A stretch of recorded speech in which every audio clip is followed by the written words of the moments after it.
ಕಲಬುರಗಿಯ ಜಿಲ್ಲಾಧಿಕಾರಿ ಫೌಜಿಯಾ ತರನ್ನಂ ಅವರ ವಿರುದ್ಧ ಅವಹೇಳನಕಾರಿ ಹಾಗೂ ಕೋಮು ಪ್ರಚೋದಕ ಹೇಳಿಕೆ ನೀಡಿದ ಆರೋಪ ಎದುರಿಸ್ತಾ ಇರುವ ಬಿಜೆಪಿಯ ವಿಧಾನ ಪರಿಷತ್ ಸದಸ್ಯ ಎನ್ ರವಿಕುಮಾರ್ ಅವರಿಗೆ ಕಾನೂನು ಸಂಕಷ್ಟ ಎದುರಾಗಿದೆ.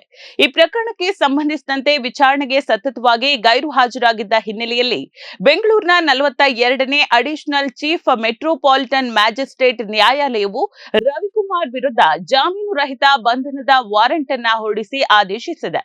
ಕಳೆದ ವರ್ಷ ಕಲಬುರಗಿಯಲ್ಲಿ ನಡೆದ ಪ್ರತಿಭಟನಾ ಸಭೆಯೊಂದರಲ್ಲಿ ಮಾತನಾಡಿದ ಎನ್ ರವಿಕುಮಾರ್ ಅವರು ಜಿಲ್ಲಾಧಿಕಾರಿ ಫೌಜಿಯಾ ತರನ್ನಂ ಅವರ ವಿರುದ್ಧ ನೀಡಿದ್ದಾರೆ ಎನ್ನಲಾದ ಹೇಳಿಕೆಯು ತೀವ್ರ ವಿವಾದಕ್ಕೆ ಕಾರಣವಾಯಿತು. ಈ ಹೇಳಿಕೆಯು ಅವಹೇಳನಕಾರಿಯಷ್ಟೇ ಅಲ್ಲದೆ ಕೋಮು ಭಾವನೆಗಳನ್ನ ಪ್ರಚೋದಿಸುವಂತಿದೆ ಅಂತ ಆರೋಪಿಸಿ ಕಲಬುರಗಿಯ ಸ್ಟೇಷನ್ ಬಜಾರ್ ಪೊಲೀಸ್ ಠಾಣೆಯಲ್ಲಿ ಅವರ ವಿರುದ್ಧ ಎಫ್ಐಆರ್ ದಾಖಲಾಗಿತ್ತು. ಪ್ರಕರಣ ಸಂಬಂಧ ವಿಚಾರಣೆ ಎದುರಿಸುವಂತೆ 42ನೇ ಎಸಿಜೆಎಂ ನ್ಯಾಯಾಲಯ ಎನ್ ರವಿಕುಮಾರ್ ಅವರಿಗೆ ಕಾನೂನುಬದ್ಧ ಸಮನ್ಸ್ ಜಾರಿಗೊಳಿಸಿತು.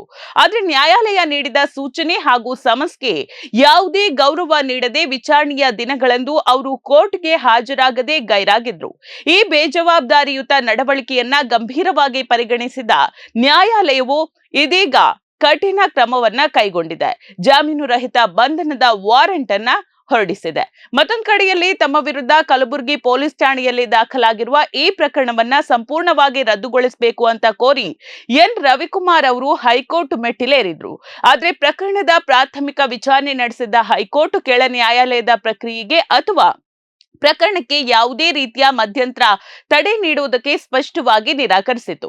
ಹೈಕೋರ್ಟ್ನಿಂದ ಯಾವುದೇ ತಡೆ ಸಿಗದ ಹಿನ್ನೆಲೆಯಲ್ಲಿ ಅಧೀನ ನ್ಯಾಯಾಲಯದ ವಿಚಾರಣೆಗೆ ಹಾಜರಾಗುವುದು ರವಿಕುಮಾರ್ ಅವರಿಗೆ ಕಡ್ಡಾಯವಾಗಿತ್ತು. ಆದರೂ ಕೂಡ ಅವರು ಎಸಿಜೆಎಂ ನ್ಯಾಯಾಲಯದ ಸಮನ್ಸ್ ಅನ್ನ ನಿರ್ಲಕ್ಷಿಸಿ ವಿಚಾರಣೆಗೆ ಗೈರಾದ ಕಾರಣ ನ್ಯಾಯಾಲಯ ಬಂಧನದ ವಾರೆಂಟ್ ಅನ್ನ ಹೊರಡಿಸಿದೆ.